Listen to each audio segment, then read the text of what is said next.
ప్రియులారా, పరిశుద్ధ దేవుని నామములో ఈ సమయమందు మీ అందరికీ వందనాలు తెలియజేస్తూ ఉన్నాను. ఈ సమయమందు పరిశుద్ధ బైబిల్ గ్రంథము నుండి ఒక మాట ధ్యానం చేసుకుందాం.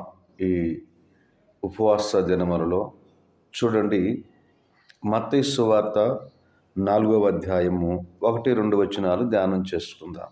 మత్తయి సువార్త 4వ అధ్యాయము 1వ వచనము మరియు 2వ వచనము.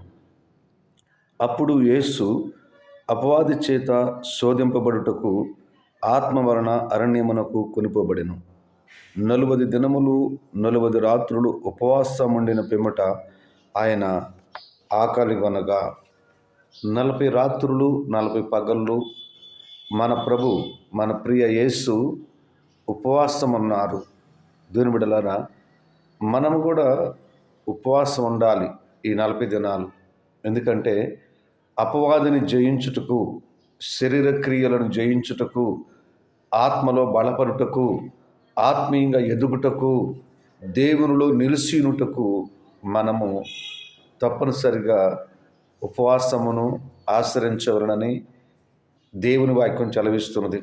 ఎందుకంటే యేసుక్రీస్తు ప్రభువారు కూడా 40 దినములు అన్నపానములు మాని ఉపవాసం ఉన్నారు.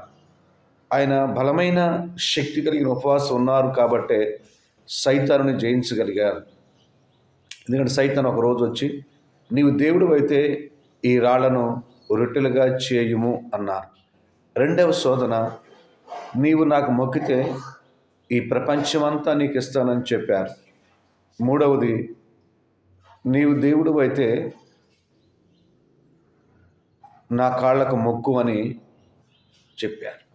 కనుక దేవుని బిడ్డలారా, సైతాన్ శోధనన్నిటిని కూడా యేసుక్రీస్తు ప్రభువారు జయించారు.